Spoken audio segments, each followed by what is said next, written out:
Welcome friends. आज के session में हम इनकम टैक्स इस सब्जेक्ट पे important multiple choice questions discuss करेंगे। तो पहला क्वेश्चन यहाँ पे कहता है कि income tax act was passed in the year, और यहाँ पे ऑप्शन है 1947, 1956, 1960 एंड 1961। तो देखिए स्टूडेंट्स, इनकम टैक्स एक्ट जो है वो इंडिया में पास हुआ था, इनेक्ट हुआ था 1961 में। तो यहाँ पे ऑप्शन डी ये इसका राइट आंसर है। Income tax act was pass in the year 1961 in India. चलिए नेक्स्ट क्वेश्चन देखते हैं। नेक्स्ट क्वेश्चन कहता है income tax rates are fixed in the dash every year. तो ये क्वेश्चन कहता है कि इनकम टैक्स के रेट है ये हर साल कहाँ पे फिक्स किए जाते हैं। तो इनकम ऑप्शंस है income tax act, GST act, finance act, direct tax act. तो देखिए इनकम टैक्स के जो रेट्स है ये रेट हर साल फाइनेंस एक्ट में फिक्स किए जाते हैं, इसीलिए यहाँ पे ऑप्शन सी इसका राइट आंसर है। और ये जो फाइनेंस एक्ट है इसे हम जनरल लैंग्वेज में या लेमैन्स लैंग्वेज में बजट कहते हैं। तो आप जानते होंगे कि हर साल finance minister of India parliament में बजट पेश करते हैं और उस बजट में ही इनकम टैक्स के रेट फिक्स किए जाते हैं। बट इस बजट को ही फाइनेंस एक्ट कहा जाता है। ठीक है, तो इसलिए यहाँ पे ऑप्शन सी इसका राइट आंसर है। अगला क्वेश्चन कहता है income tax act came into force on. तो देखिए एक्ट कब पास हुआ था, ये पास हुआ था 1961 में। बट ये एक्ट कब लागू हुआ इंडिया में, when it came into force.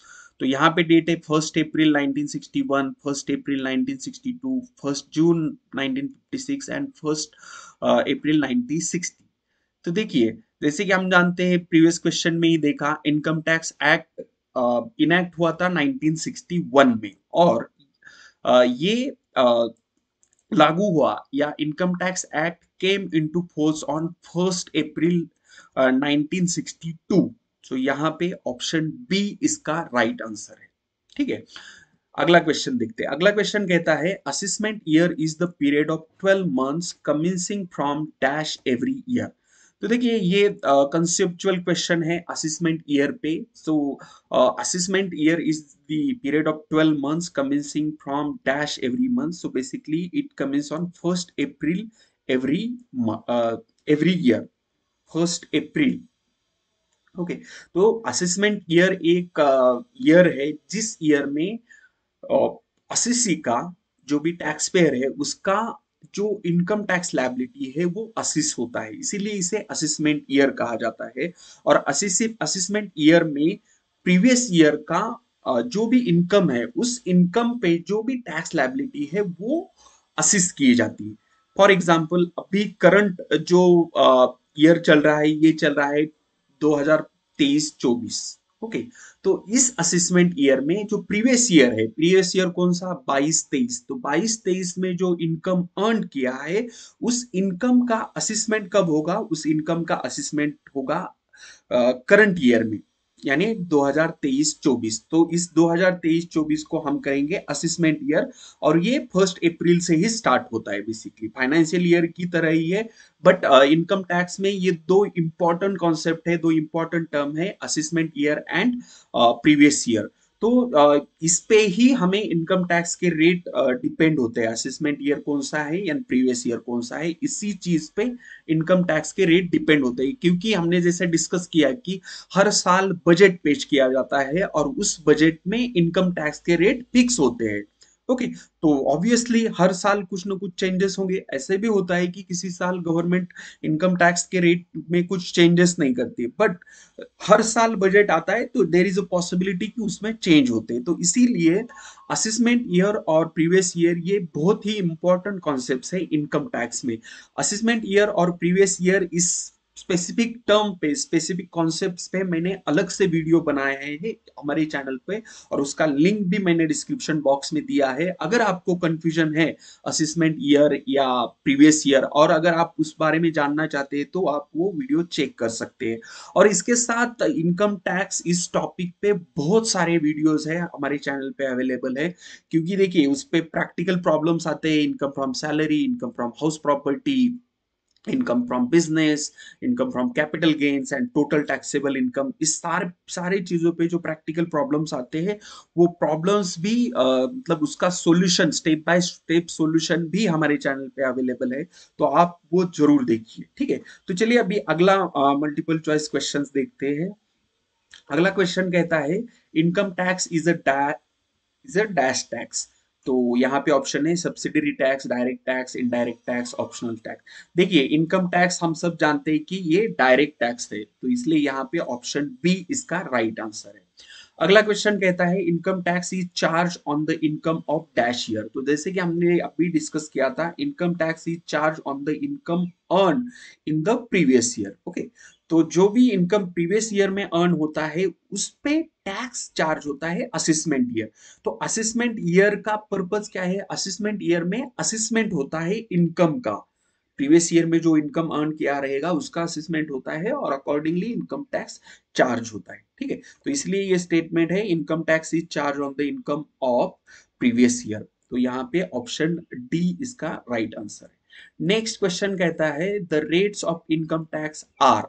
तो अभी ये देखिए, ये कॉन्सेप्चुअल क्वेश्चन है। क्वेश्चन कहता है the rates of income tax are regressive, increasing, progressive, decreasing. देखिए फ्रेंड्स, जो इनकम टैक्स के रेट है इंडिया में, ये इस तरह से सेट किए हैं कि जिस पर्सन का इनकम कम है उस पर्सन के लिए इनकम टैक्स का रेट कम है। जैसे आप जानते हैं कि इनकम टैक्स के रेट स्टार्ट कैसे होते हैं, 5%, 10%, 15%, 20%, 25% एंड 30%।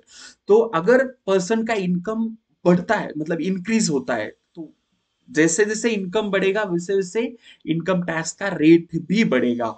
तो ये जो ये सिस्टम है, इस सिस्टम को हम कहते हैं प्रोग्रेसिव टैक्सेशन सिस्टम। ओके, तो यहाँ पे इसका आंसर है option C, the rates of income tax are progressive in nature. तो यहाँ पे ऑप्शन सी इसका राइट आंसर है। अगला क्वेश्चन कहता है as per the definition of income, income includes which of the following items. तो इनकम इसमें क्या क्या आता है? इनकम इस टर्म में तो देखिए ऑप्शन में dividend, profit and gains, the value of any benefits और perquisites whether convertible into money और नॉट। तो देखिए income, under income tax, income ये जो टर्म है ये इंक्लूसिव है, इसमें सारे तरह के इनकम इंक्लूड किए जाते हैं। तो इसीलिए इस क्वेश्चन का आंसर है D, all of the above, क्योंकि इसमें डिविडेंड भी इंक्लूड होता है, प्रॉफिट एंड गेन्स भी इंक्लूड होता है, द वैल्यू ऑफ बेनिफिट्स, ये सारी चीजें इंक्लूड होती है। इसलिए as per the definition of income, income includes which of the following. तो इसमें आंसर है option D, all of the above, ये इसका करेक्ट आंसर है।